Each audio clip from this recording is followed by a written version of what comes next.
America के नवनिर्वाचित राष्ट्रपति डोनाल्ड ट्रंप और कनाडा के पीएम जस्टिन ट्रूडो की आपसी रिश्तों में तल्खी लगातार बढ़ती जा रही। ट्रंप ने सोशल मीडिया पोस्ट में ट्रूडो का मजाक उड़ाते हुए उन्हें कनाडा का गवर्नर बताया था। अब ट्रूडो ने कमला हैरिस की हार को महिलाओं की तरक्की पर हमला बताया। उन्होंने कहा कि ऐसा नहीं होना चाहिए, हमें तरक्की की तरफ लगातार आगे बढ़ना चाहिए। जबलपुर हाईकोर्ट में प्रेम किशन मल्होत्रा की याचिका पर सुनवाई होनी थी, जो फरवरी के दूसरे सप्ताह तक के लिए बढ़ा दी गई है। बता दें कि यह मामला एम्पायर टॉकीज और उससे जुड़ी संपत्ति के विवाद से संबंधित कोर्ट में याचिकाकर्ता ने अधिवक्ता ने वरिष्ठ अधिवक्ता के शहर से बाहर होने का हवाला देते हुए सुनवाई बढ़ाने की मांग की, जिसे कोर्ट ने स्वीकार कर लिया। प्रधानमंत्री नरेंद्र मोदी 13 दिसंबर को प्रयागराज के दौरे पर रहेंगे, जहां संगम तट से पीएम महाकुंभ 2025 का शंखनाद करेंगे। साथ ही महाकुंभ से जुड़े 7,000 करोड़ के प्रोजेक्ट की सौगात भी देंगे। इस दौरे में एक बड़ा बदलाव हुआ। अब पीएम मोदी श्रृंगेरपुर धाम नहीं जाएंगे। उन्हें रामायण सर्किट के इस स्पॉट से अगड़ा पिछड़ा। संसद के शीतकालीन सत्र के 13वें दिन भी विपक्ष ने केंद्र सरकार के खिलाफ प्रदर्शन किया। आज के विपक्ष सांसदों ने देश नहीं बिकने देंगे के पोस्टर लेकर एनडीए सरकार के खिलाफ नारेबाजी की। साथ ही अडानी मामले की जांच की मांग की। बता दें कि अमेरिका में उद्योगपति गौतम अडानी समेत 8 लोगों पर अरबों रुपए की धोखाधड़ी के आरोप है। सरकारी बैंकों को लेकर राहुल गांधी के बयान पर वित्त मंत्री निर्मला सीतारमण ने पलटवार किया। वित्त मंत्री ने कहा कि राहुल का बयान बेबुनियाद है। उन्हें यूपीए सरकार को याद करना चाहिए, जब सरकारी बैंकें गांधी फैमिली के दोस्तों के एटीएम से हुआ करते थे। दरअसल राहुल ने एक सोशल मीडिया पोस्ट के जरिए मोदी सरकार पर सरकारी बैंकों के दुरुपयोग का आरोप लगाया था। लोकसभा में विपक्ष के नेता और कांग्रेस सांसद राहुल गांधी हाथरस पहुंचे, जहां उन्होंने दुष्कर्म पीड़िता के परिवार से मुलाकात की। राहुल गांधी की हाथरस यात्रा को लेकर कानून व्यवस्था कड़ी की गई है। डिप्टी सीएम ब्रजेश पाठक ने राहुल के हाथरस जाने पर निशाना साधते हुए कहा, राहुल गांधी के अंदर निराशा का भाव और वह लोगों को भड़काना चाहते हैं। मध्य प्रदेश विधानसभा पहली सप्लीमेंट्री बजट 17 दिसंबर को पेश होगा। 20,000 करोड़ से अधिक का सप्लीमेंट्री बजट हो सकता है। 3 महीने के लिए योजनाओं को गति देने के लिए सरकार शीतकालीन सत्र में बजट पेश करेगी। मोहन सरकार कैबिनेट में अनुपूरक बजट के प्रस्ताव को समर्थन दे चुका है और साल 2025-26 में मुख्य बजट पेश करने की तैयारी की।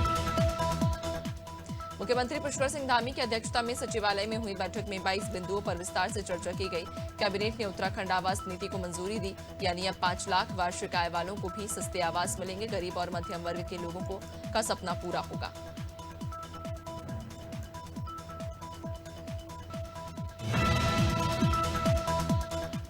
शहडोल का बहुचर्चित सरसी आइलैंड रिजॉर्ट बनकर पूरी तरह तैयार। मुख्यमंत्री डॉक्टर मोहन यादव 14 दिसंबर को पर्यटन विभाग के जरिए नवनिर्मित सरसी आइलैंड रिजॉर्ट का उद्घाटन करेंगे, जिसे लेकर प्रशासन ने तैयारी पूरी कर ली है। 14 दिसंबर को होने वाले इस भव्य उद्घाटन के साथ शहडोल और इसके आसपास के क्षेत्र देश भर के पर्यटकों के लिए आकर्षण का नया केंद्र बनेंगे।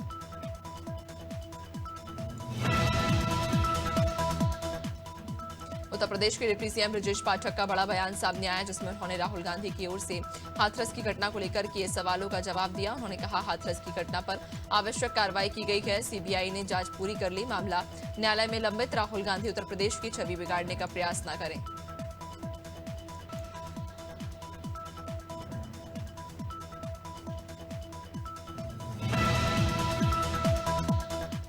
छत्तीसगढ़ गृह विभाग ने रायपुर एसएसपी संतोष कुमार सिंह समेत 4 आईपीएस का तबादला किया। आईपीएस लाल उमेश सिंह रायपुर के नए पुलिस अधीक्षक होंगे। एसएसपी संतोष सिंह को एआईजी पुलिस मुख्यालय बनाया गया।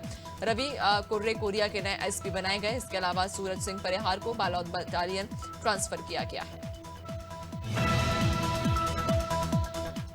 छत्तीसगढ़ लोक सेवा आयोग ने सिविल जज का फाइनल रिजल्ट जारी कर दिया। टॉप 10 की लिस्ट में 7 लड़कियां शामिल हैं, जिसमें श्वेता दीवान पहले नंबर पर। छत्तीसगढ़ सरकार के विधि और विधायी कार्य विभाग के अंतर्गत व्यवहार न्यायाधीश परीक्षा 2023 के कुल 49 पदों के लिए विज्ञापन जारी किया गया था। लिखित परीक्षा के बाद 151 लोगों को इंटरव्यू के लिए बुलाया गया। जगदलपुर में ब्लॉक कांग्रेस कमेटी ने नगरनार धान खरीदी केंद्र का निरीक्षण किया और खरीदी केंद्र की व्यवस्था का जायजा लिया। साथ ही किसानों की समस्याओं से रूबरू हुए। इस दौरान पूर्व विधायक रेखचंद जैन ने बीजेपी सरकार पर आरोप लगाते हुए कहा कि बस्तर जिला सहित पूरे प्रदेश में धान खरीदी केंद्रों में अव्यवस्था के कारण आज किसान बेहद निराश और परेशान हैं।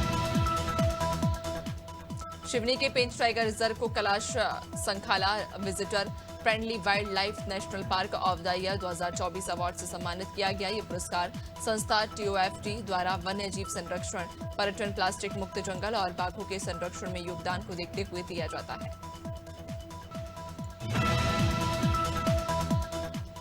कबीरधाम जिले के लोहारी डीह अग्निकांड और हत्या मामले में जिला कोर्ट ने 16 आरोपियों को बड़ी राहत दी है। इनमें मृतक प्रशांत साहू और शिव प्रसाद साहू के भाई भी शामिल। न्यायालय ने 5 में से 4 मामलों में आरोपियों को दोष मुक्त कर दिया था, जबकि एक मामले में आज जमानत दी गई। दुर्ग जेल से 7 महिलाओं को भी जमानत पर रिहा किया गया। इंदौर में बेहतर पब्लिक ट्रांसपोर्ट व्यवस्था के लिए 5 आई बसों में एक हाईटेक पायलट प्रोजेक्ट शुरू किया गया। इस प्रोजेक्ट में ऐसे सिस्टम लगाए गए जो ड्राइवर के व्यवहार पर नजर रखेंगे। ड्राइवर के मोबाइल पर बात करने, स्मोकिंग करने या बार बार उबासी लेने पर तुरंत कंट्रोल रूम और संबंधित बस ऑपरेटर को अलर्ट मिलेगा। यह पायलट प्रोजेक्ट 10 दिन पहले शुरू किया गया। मुरादाबाद के पाक बड़ा थाना क्षेत्र में एक ट्रांसपोर्टर के बेटे की बेरहमी से हत्या कर दी गई और कातिल ने वारदात को बाद लाश को झाड़ियों में फेंक दिया। युवक की 2 टुकड़ों में लाश मिली है। बताया जा रहा है कि मृतक 3 दिसंबर से गायब था, जिसकी शिकायत पुलिस ने थाने में दर्ज कराई थी। फिलहाल पुलिस ने शव को पोस्टमार्टम के लिए भेज दिया और मामले की जांच शुरू। सागर के मंगलगिरी क्षेत्र के जंगलों से पुलिस ने 3 दिन से गायब युवक का शव बरामद किया। बताया जा रहा कि काकागंज निवासी ऋषि आहरवार 7 दिसंबर को घर से गायब हो गया था। 8 दिसंबर को परिजनों ने ऋषि के गुम होने की रिपोर्ट दर्ज कराई थी, जिसके बाद जब पुलिस ने लोगों से पूछताछ की, फिलहाल शव को पोस्टमार्टम के लिए भेज दिया है।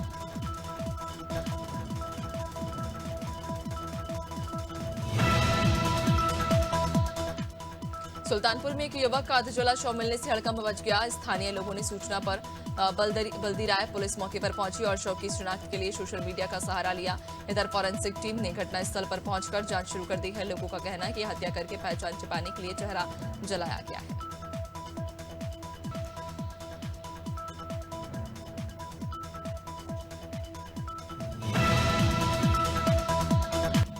सूरजपुर में एक हैरान कर देने वाला मामला सामने आया, जहां एक व्यक्ति के गले को एसिड से जला दिया। दरअसल जयनगर थाना क्षेत्र के निवासी शंखलाल अगरिया, उसकी पत्नी, बहन और दामाद को कुछ लोगों ने 1 दिसंबर से बंधक बनाकर उसके ही पुराने घर में रखा था और उनके साथ मारपीट भी की थी, जहां फिलहाल पीड़ित का इलाज अस्पताल में जारी है। रायपुर में जमीन विवाद के चलते एक व्यक्ति ने हवाई फायरिंग की। बताया जा रहा कि हरदयाल सिंह को फजिया मेमन का जमीन विवाद चल रहा था। उसी जमीन का सीमांकन होना था। सीमांकन के पहले हरदयाल ने तोड़कर गेट में अपना ताला लगा दिया। देखते ही देखते विवाद इतना बढ़ गया कि हरदयाल ने अपनी लाइसेंसी बंदूक निकालकर महिला के सामने राउंड फायर कर दिया। दिल्ली के कीर्तिनगर और मोतीनगर में बिजली तार की चोरी करने वाले गिरोह का पुलिस ने खुलासा कर दिया है। पुलिस ने इस गिरोह के 3 आरोपियों को गिरफ्तार किया, जबकि 2 आरोपी अब भी फरार। आरोपियों ने कुछ दिन पहले ही 140 मीटर तार चुराई थी, जिसके चलते मेट्रो की ब्लू लाइन डिस्टर्ब हो गई थी। फिलहाल पुलिस फरार आरोपियों की तलाश में जुटी है। इंदौर नगर निगम शहर को अतिक्रमण मुक्त बनाने की दिशा में लगातार काम कर रहा है। इसी कड़ी में एक बार फिर बड़ी कार्रवाई की गई, जहां रिमूवल टीम ने जोन 13 के अंतर्गत 68 विष्णुपुरी में 3000 स्क्वायर फीट और 37 नानक पैलेस कॉलोनी में 1500 स्क्वायर फीट पर अवैध निर्माण को हटाया।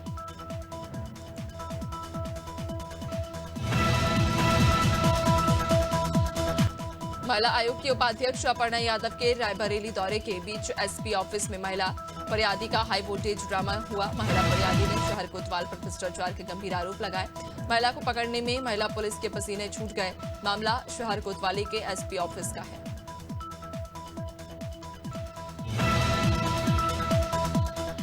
शिवनी के कोरई वन परिक्षेत्र में बाघ के हमले से एक युवक की मौत हो गई, जिसके बाद से पेंच टाइगर रिजर्व और वन विभाग की टीम बाघ को पकड़ने में जुटी हुई। 100 से ज्यादा अधिकारी, 3 हाथी और 3 विशेष अधिकारी की टीम लगातार प्रयास कर रही। बता दें कि ड्रोन कैमरे से भी बाघ की निगरानी की जा रही, लेकिन अब तक उसे पकड़ने में सफलता नहीं मिली। अंबिकापुर में नगर निगम के प्लेसमेंट कर्मचारी पिछले 9 दिनों से अनिश्चितकालीन हड़ताल पर। दरअसल कर्मचारियों की मांग की उन्हें ठेका पद्धति से हटा दिया जाए और नगर निगम डायरेक्ट उन्हें रखे। कार्यरत कर्मचारी भी अनिश्चितकालीन हड़ताल पर चले गए, जिसकी वजह से लोगों को काफी परेशानी हो रही है।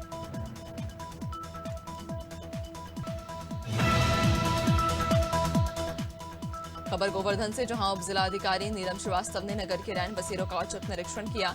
इस दौरान रैन बसेरों में कई खामियां देखने को मिली, जिसे लेकर उप जिलाधिकारी ने नगर पंचायत के अधिशासी अधिकारी को जरूरी निर्देश दिए। साथ ही उन्होंने कहा कि जल्द ही नगर के मुख्य चौक चौराहों पर अलाव जलाने की व्यवस्था की जाएगी। बिलासपुर के सीपत क्षेत्र में एक किसान के घर में अजीबोगरीब घटना सामने आई। किसान के घर में आंगन में किसी अज्ञात ने नींबू मिर्च और मरी हुई काली मुर्गी रखकर एक धमकी भरा पत्र छोड़ा और पत्र में ग्रह बाधा की चेतावनी भी दी। इससे पूरे घटनाक्रम के बाद इलाके में हड़कंप मच गया। अब पीड़ित किसान ने पुलिस से शिकायत की है। फिलहाल पुलिस मामले की जांच में जुटी। और अब खबर उन्नाव से, जहां उन्नाव रेलवे स्टेशन पर आग घटनाओं से निपटने के लिए मॉक ड्रिल किया गया। अभ्यास में स्थानीय प्रशासन, दमकल विभाग और अन्य सुरक्षा बलों ने मिलकर भाग लिया। मॉक ड्रिल की शुरुआत वाहन स्टैंड के पास आग लगने की सूचना से हुई। खबर मिलते ही दमकल विभाग के वरिष्ठ अधिकारी अपनी टीम के साथ घटनास्थल पर सक्रिय हुए और आग पर काबू पा लिया।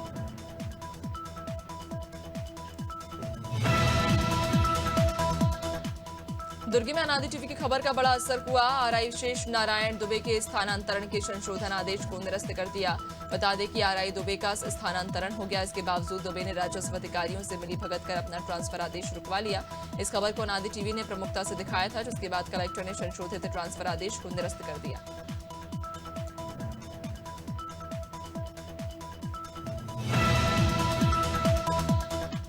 दुनिया भर में मेटा प्लेटफॉर्म का सर्वर करीब 3 घंटे के लिए डाउन रहा, जिसकी वजह से इंस्टाग्राम, फेसबुक, व्हाट्सएप और थ्रेड्स मैसेजिंग ऐप को बड़े पैमाने पर आउटडेट का सामना करना पड़ा। डाउन डिटेक्टर.com के अनुसार दुनिया भर में हजारों यूजर्स ने इसकी शिकायत की थी। आउटेज ट्रैकिंग वेबसाइट के अनुसार करीब 50,000 से ज्यादा यूजर्स की फोन में।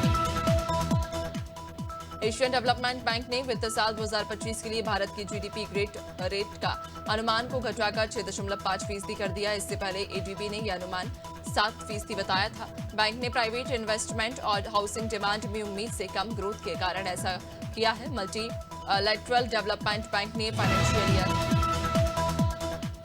शेयर बाजार में बढ़त देखने को मिल रही। सेंसेक्स 100 अंक के साथ ज्यादा की तेजी के साथ 81,650 के स्तर पर कारोबार कर रहा।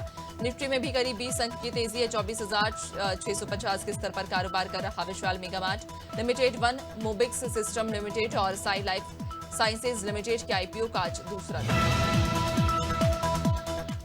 ब्लूमबर्ग बिलियनर्स इंडेक्स ने एक रिपोर्ट जारी की, जिसके मुताबिक टेस्ला के सीईओ एलॉन मस्क $400 बिलियन की नेटवर्थ तक पहुंचने वाले इतिहास के पहले व्यक्ति बन गए। स्पेसएक्स में हाल ही में हुई इंटरनल शेयर सेल और टेस्ला के शेयरों में तेजी से मस्क की नेटवर्थ बढ़ी। शेयर सेल में एम्प्लॉयज और इनसाइडर्स से 2034 का फुटबॉल वर्ल्ड कप सऊदी अरब में खेला जाएगा। इतना ही नहीं, 2030 के वर्ल्ड कप की मेजबानी स्पेन, पुर्तगाल और मोरक्को मिलकर करेंगे। दुनिया में फुटबॉल संचालित करने वाली संस्था फीफा ने यह ऐलान किया। 2034 वर्ल्ड कप के आयोजन के लिए केवल सऊदी अरब ने बिड किया था।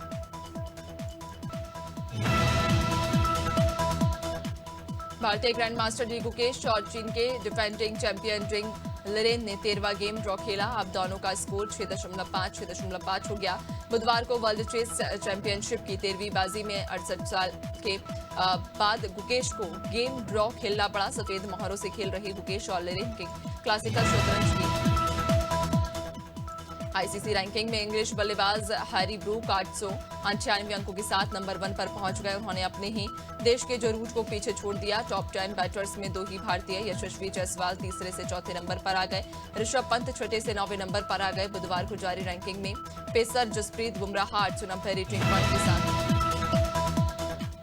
ऑस्ट्रेलिया विमेंस टीम ने तीसरे वनडे में भारत को 83 रन से हरा दिया। इसी के साथ ऑस्ट्रेलिया ने 3 मैचों की सीरीज में 3-0 से क्लीन स्वीप कर लिया। पर्थ के वाका क्रिकेट ग्राउंड में टॉस जीतकर भारत ने पहले बॉलिंग का फैसला किया। ऑस्ट्रेलिया ने 50 ओवर में 6 विकेट के नुकसान पर 298 रन बनाए। जवाब में भारतीय टीम 45.1 ओवर में 215 रन बनाकर सिमट गई।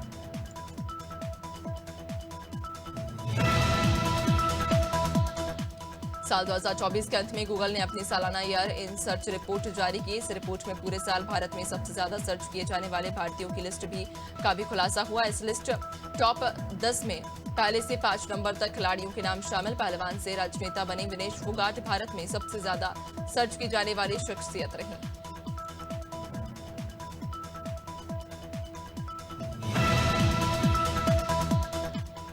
साल 2024 में बॉलीवुड, राजनीति, खेल और बिजनेस जैसे सभी फील्ड में कुछ ना कुछ ऐसा हुआ कि कई लोगों के नाम गूगल पर सबसे ज्यादा सर्च किए गए। नया साल आने से पहले एक लिस्ट जारी हुई। यह लिस्ट साल 2024 में गूगल पर टॉप 10 मोस्ट सर्च पर्सन की है, जिसमें अंबानी खानदान की छोटी बहू राधिका मर्चेंट ने बड़े बड़े दिग्गजों को मान देकर जगह बनाई।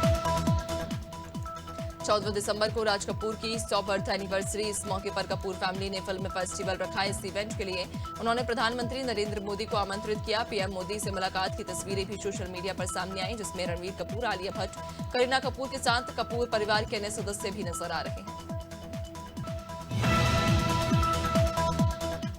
सोनाक्षी सिन्हा ने मंगलवार को पति जहीर इकबाल का 36वां बर्थडे सेलिब्रेट किया। जहीर इकबाल की बहन सनम रत्नासी ने इंस्टाग्राम स्टोरी पर पार्टी का एक वीडियो शेयर किया। वीडियो में जहीर टेबल पर रखे कई केक काटते हुए दिखाई दे रहे। इस वीडियो में उनकी वाइफ सोनाक्षी सिन्हा, ससुर शत्रुघ्न सिन्हा और सास पूनम सिन्हा दिखाई दे रही, जिसका वीडियो सोशल